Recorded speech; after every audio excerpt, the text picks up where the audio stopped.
It's the impact of not paying that ransom and being able to be continually extorted or at risk from that particular attacker or other attackers that really causes the long-term damage. With me today is Bob Burns, the Chief Product Security Officer at Thales Cloud Protection and Licensing. And it's an enterprise that's been at the forefront of securing cloud environments for as long as I can remember. And Rob joins us in the wake of launching a 2023 Data Threat Report, which is a comprehensive document that is shedding light on the cybersecurity landscape, especially that pervasive and ever-evolving threat of ransomware. Yeah, we're still talking about it. It's still a huge problem. And according to this report, nearly half of the respondents reported an increase in cyber threats, particularly ransomware, which has seen a slight uptick since last year. Notably, 1 in 3 organisations are yet to establish comprehensive measures to counteract these attacks, which for me is a grim but necessary reminder of the urgent work that needs to be done, especially as we're right in the heart of Cybersecurity Month in October. So today I want to discuss a host of critical issues, from the shocking data loss statistics to the nuances of ransomware response plans. And we'll also explore the ethical dilemmas of paying ransoms and the transformative shift into how enterprises now view the financial repercussions of a ransomware attack. So whether you are a decision maker in an organisation, an IT specialist, or just someone keen to understand how to better protect digital assets from ransomware, this episode is your guide to understanding the past, the present and future of cybersecurity. So buckle up and hold on tight as I beam your ears all the way to the US, where today's guest is waiting to join us. So a massive warm welcome to the show. Can you tell everyone listening a little about who you are and what you do? I'm Bob Burns. I'm with Thales Cloud Protection and Licensing. I'm their what we call the Chief Product Security Officer, and that's just really a lot of fancy words around the fact that me and my teams are really tasked and charged with making sure that the products and services that we offer are offering the best security that they can. We largely worry about solving our customer risk problems and making sure we do it in a way that keeps them safe and allows people to sleep at night.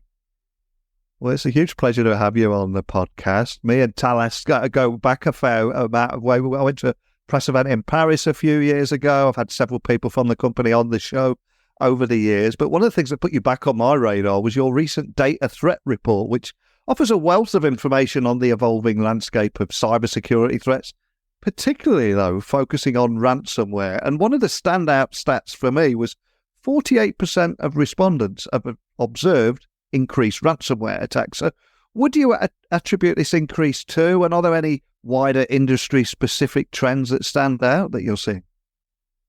Yeah, so no, obviously I can't speak for all of our customers who responded to that survey, but from my perspective, and observing the industry in general, I think we're seeing kind of 2 trends that come out or spelled out in those numbers. The first is, I think that people are feeling more comfortable about admitting it. I think that we have seen a trend in the past where many companies weren't as forthright about any potential attacks they might have seen. So I think people are having the support of the industry and feeling that they can actually speak a little more about those particular threats. I think the other thing from a technical aspect, I think what we're seeing is the fact that ransomware groups themselves, number one, are very profitable. So it's there's many incentives for them to continue to advance their craft, to improve their technology, and to continue their attacks at scale. But I think that it's gone in parallel with an industry that hasn't necessarily improved their general cybersecurity hygiene. I've not seen any really sort of advancement where the ransomware attackers are having to use advanced tech or burn 0 days necessarily to make their attacks successful. The fact is that they've been successful at scaling and broadening their surface of attack by using the same old tricks, by taking advantage of things that are known vulnerable, that have been known vulnerable for years. So I think it's a consequence of of the industry in general, not necessarily moving as forward or as fast as the attackers are in the ransomware groups. And of course, October is widely known as Cybersecurity Month, but I don't want to get too alarmist. And I think we should highlight that it is just a 1% increase in ransomware attacks from last year. So I'm curious, are there any factors that are contributing to the, dare I say this out loud, touch wood, relatively stable but still concerning rate of these incidents? It certainly seems like there's a bit of a conflicting number. As I said, there is sort of a notion that people can report it more. I think that the 1% is a bit of a mirage. I think what we're probably seeing in that regard is the fact that the good old attacks of yore are still working, that we're not really seeing any advanced attacks, but they're successful. So as companies are having to deal with this, I think that we're seeing an increase in the overall surface area, but not necessarily overall across the industries from a percentage standpoint. And 35% of respondents also mentioned a significant impact on their external operations due to a ransomware incident. And with Black Friday, Cyber Monday, the holiday season, and those recent attacks in Vegas at the MGM Group, can you expand on what these significant impacts often entail? Yeah, and in fact, you bring up a great example is the MGM recent attack on the MGM casinos. Yeah, again, not being intimate, I wasn't involved in any sort of detailed analysis. It's really just going on public information.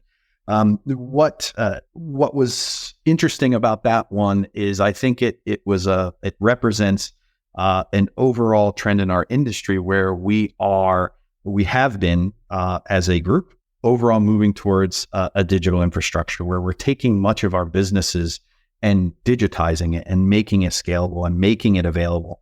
And therefore, the consequence of a successful ransomware attack in the MGM case, it ended up taking out large parts of their business. It wasn't just a customer database. It wasn't just a reservation system. It ended up impacting their ability to actually operate their business on premises, such as running their slot machines, running a lot of their digital infrastructure. In fact, there was an anecdote of the head of the FTC, the Federal Trade Commission of the U.S., happened to be staying at an MGM property and in town to talk about cybersecurity. And she reported she had to write down her credit card number on a slip of paper to someone behind the counter because they had no ability to actually charge her for her room at that time. So it's at the point these days now where it's no longer about just the ransom, about what the attackers are asking for. There's a huge loss of revenue or loss of operational capability, loss of the ability to move your business forward that has that double whammy of not only being able to have to consider paying for your way out of the ransom, but also on your daily operations and ability to operate and bring in revenue on a daily basis. And I think even more concerning, there's something like 67% of affected companies had admitted that they had experienced some data loss as a result of an attack. So are there any types of data that are most commonly compromised, and what are the long-term repercussions of this data loss, would you say? Yeah, that's a great question. I think at least what I've experienced or what I've seen from the various reports on ransomware or specific companies, I don't think that the attackers are necessarily discriminate. I think obviously they can hone in on information such as personal information or perhaps payments information as being valuable. However, we've also seen a number of cases where they will just extract what information they can and try to derive a ransom from it, even if it's not valuable information. I think at the end of the day, it comes down to each business as to what they determine to be of interest and whether or not it impacts their operations. And then, of course, you have the notion of private information or PII, where it could have a knock-on effect to companies, especially those companies that are under privacy regulations and having to protect that information, especially if they're found liable for not being able to protect it in the first place from the attackers who are successfully extracting it. And given that only 49% of organisations have a formal ransomware plan, and we are in Cybersecurity Month, which is focused on raising awareness about the importance of cybersecurity, what would you say are the essential components that should be included in such a plan for both internal and external engagement, just for anybody listening that wants to be taking this seriously, that wants to be moving it forward? Yeah, that's really interesting. This aligns with some conversations I've had with some companies around this. And the very interesting thing is that it feels like a ransomware plan is such a big thing or a big hill to climb, when in reality, it really should be just an additional delta on top of your normal business continuity planning. So every business or any serious business of any reasonable size will generally have a plan of, what happens if the internet goes out, or what happens if we get hit by a particular storm or a utility problem. The ransomware piece of that is really just doing the tabletop exercise that adds that element of where you have to consider and role play what would happen if the same things happen. We lost electricity, we lost internal service, we lost data, but you have to ask those questions like, would we pay, right? What would we pay? What would be the impact of the business if we didn't pay? Are we allowed to pay due to legal constraints and regulations in the area that we are? And if not, what would be the impact? And if so, what would be the impact? So it is taking that extra step to actually do that next piece of your business continuity that says, assuming we lose a part of our business to a ransomware attack, what are the variables that we have to consider, and what would we want to answer in the heat of the moment that would allow us to maximize our business continuity and value? And you hit the nail on the head there, talking about that inevitable situation where they're faced with, should I pay? Can we pay? And although I would hope that no business leader or tech leader would attempt to try and buy their way out of trouble and pay the bad guy and essentially fuel that ecosystem further, it is interesting that I think something like 21% of the respondents said they would pay or have previously paid a ransom. But I'm curious, what are the legal and ethical dilemmas that organisations might face in such a situation? And dare I say, what is your advice if they were caught in a situation like this? Yeah, that's I say billion-dollar question in some instances. I think in reality, each organization has to really have some introspection and answer that question for themselves, because and they want to do it before the event happens, because one of the aspects of a ransomware attack is creating a sense of urgency, creating a sense of panic, and you don't want to be taking those heavy decisions, whether it's legal or ethical, in the heat of the moment, because you'll be falling into the hands of the attackers, because that's what they want. They want you to take the easiest path for them and not necessarily the right path for you. So the key advice is, think about this ahead of time, do the tabletop, talk with your executives, talk with your leaders, talk with your technical leaders, and ask all those what if questions. I think my advice is, first and foremost, you want to be very clued in to what your legal frameworks that your company operates in. First and foremost, you want to try to follow the law. That is the quintessential thing, is you don't want to be breaking any local or regional or even national regulations that could put your leadership or people in peril.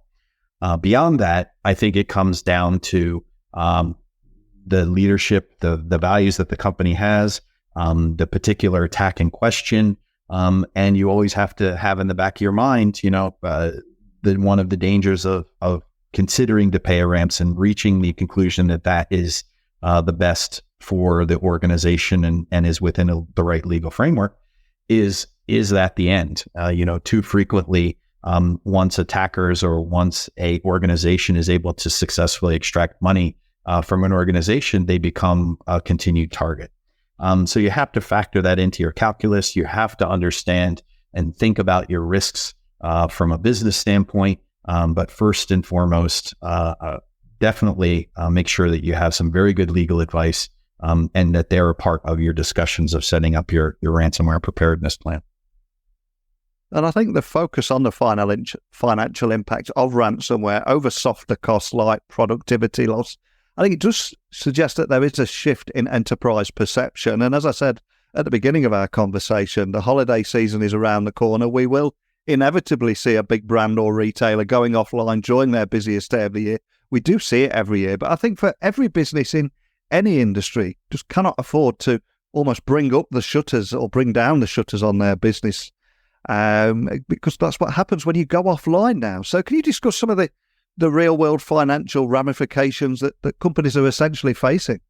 Yeah, and I think that's one of the challenges. It's way too easy for anyone to focus on the actual ransom value, right? The number that's being extorted or put forward by the attackers as a real cost of what to recover from the situation. And you mentioned the word productivity, and I think that productivity is a bit too soft of a word to cover how to assess what the impact would be to a ransomware attack. I think it can be very challenging for companies to see and understand that when parts of their digital operations go down, it's not, productivity is sort of a euphemism for, not being able to gather revenue, not being able to advance your business, to losing ground to competitors. And it's way too easy, I think, to soften that and make that feel like a tangential impact. But in my mind, that is the primary impact. That is what the attackers are relying on. It's not just the fact that they will extract some money as part of an extortion scheme. It's that they're relying on the fact that the business will be materially impacted on its ability to not only survive, but potentially exist in the future, to be a reason why you would be willing to pay that. And I think that value, because it's not normalized, it's not something that you can ask in the industry and you can't report on regularly, it's hard to narrow in on a figure of what that means, which means it's hard to talk about more publicly. And it's also very sensitive information. So even companies that have been subject to an attack, it's a long tail. It may not be realizable until 2 or 3 or 4 years down the road that you can actually quantify what was the financial impact to the company because of that attack. And because of that, I think, we tend to roll that up into, either the name productivity or sort of lost sales or something that feels a little bit softer. But in reality, I think that's the bigger piece of the puzzle in most instances. It's not the ransom you pay. It's the impact of not paying that ransom and being able to be continually extorted or at risk from that particular attacker or other attackers that really causes the long-term damage. 100% with you. And I launched this podcast in 2015, and I remember talking way back then about whether the C-suite actually get this. And I think it has improved dramatically in the last 8 years. And despite, though, a marginal increase in budget allocation for ransomware prevention tools from something like 57% last year to 61% this year, the focus still remains unclear. So can you maybe just to give everybody something to take away from our conversation today, could you elaborate on the types of tools and approaches that seem most promising, especially based on some of the responses that you've received? Yeah, certainly. And this is, I touched on it a little bit earlier about cyber hygiene. And I think the notion of the lack of ransomware specific tools is really endemic of the fact that ransomware attackers they're not using a novel technique. They don't have a special ransomware attack tool. What they're taking advantage of is general cyber hygiene. It's across your entire surface area of your digital presence, of your digital real estate. So any flaws in any of that are openings or small cracks or small windows in which they can get their foot in the door and get into your enterprise. So at the end of the day, ransomware is a bit of a overloaded term and sometimes overhyped and maybe even overmarketed. So it doesn't surprise me that you wouldn't necessarily see a big jump in spending in those tools because in large part, there is no silver bullet. There is no blanket you can buy, and there's no one piece that you can purchase to come and solve a ransomware problem. What we're really talking about when we talk about trying to protect from ransomware is really improving your security posture. It's really about improving your cyber hygiene. And that is an organizational and a technology-wide endeavor. It's not a point solution. So I think in general, as I talked about a little bit earlier, I think the ransomware industry in general has advanced. I think they've scaled. I think they've improved their ability to distribute, find, and be successful at their attacks. And the rest of the industry has not necessarily improved in similar fashion. So I think, in general, the best defense in these types of scenarios is to take a look at your cybersecurity planning.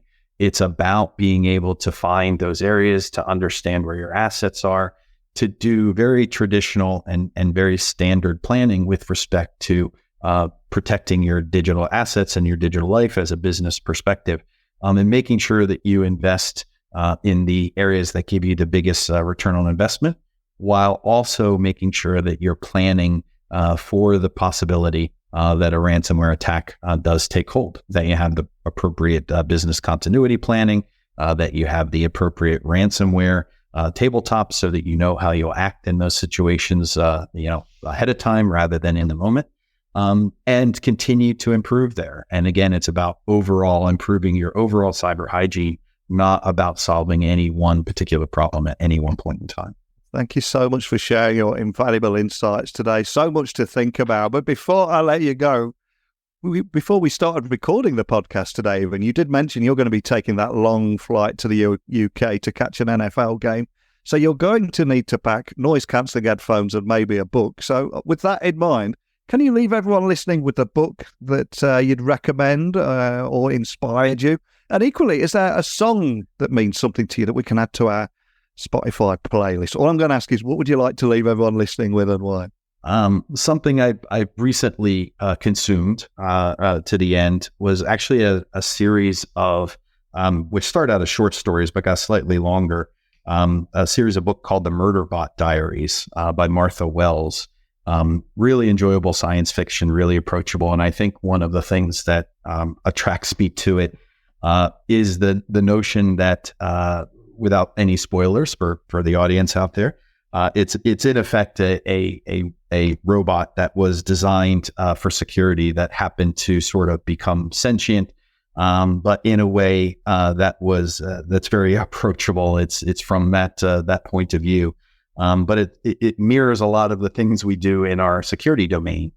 With respect to, what are the trade-offs? How do we assess things? How do we keep our humanity as we move through the world, trying to make it more secure? So, highly recommend that series, and hopefully that series continues. I'm looking forward to the next chapter there. Awesome. Well, I'll get that added to our Amazon wish list. And for anyone listening that wants to dig a little bit deeper into that data threat report, find out more information about how you might be able to help and the work that you do, or even contact your team, where would you like to point everyone listening to that? So me and my team, we mostly work internal, so we don't necessarily have an external presence, but certainly you can find out a lot more about our products and our services at the cpl.thalesgroup.com domain. You'll find a lot of information about a lot of the data protection as well as security capabilities that we offer our customers. Well, thank you so much for joining me today and sharing some of the insights from that data threat report. It really does offer a wealth of information on the evolving landscape of cybersecurity threats, particularly if you're interested in ransomware. So I urge anyone to check that out.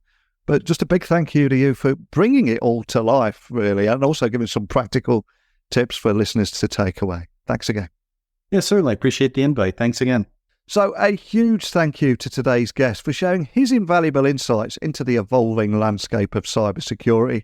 And yes, specifically the menace that is ransomware. I think it's clear that the stakes have never been higher. The numbers in that Thales 2023 data threat report confirm what many of us already knew anyway. This cybersecurity threats are not only increasing, but also evolving in sophistication and demanding our immediate sustained attention.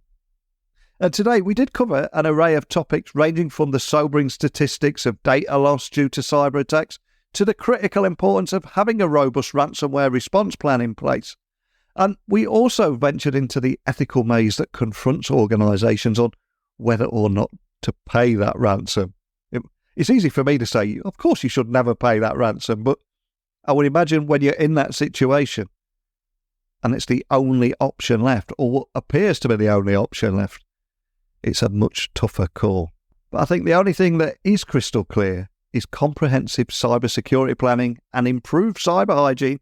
They're no longer just technical necessities. They are fundamental business imperatives now. So for anyone listening, whether you're at the helm of a corporation, in the trenches of an IT department, or simply a concerned digital citizen, it was my plan that today's discussion will underscore the urgency of adopting an evolved cybersecurity posture. And in the realm of best defence often starts with a good offence, it all makes perfect sense. But here we are, right in the heart of Cybersecurity Month.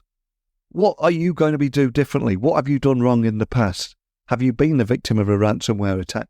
There's so many different questions that you might want to ask me, you might want to share with me, maybe even want to come on the podcast. Whatever it is, remember, I am the easiest guy in the world to get hold of, and I do ask everyone, if you've got something to say, please direct message me. And you can do that on socials. Don't just hit follow. Send me a message at Neil C. Hughes on LinkedIn, Twitter, Instagram, wherever you hang out. And if you want to directly email me, it's just techblogwriter@outlook.com. But that's it for today. So a huge thank you to today's guests for sharing those insights from that report and giving everyone actionable tips. But more than anything, a huge thank you to each and every one of you for tuning into this podcast every single day. I'll be back tomorrow with another guest, but thank you for listening as always. And until next time, don't be a stranger.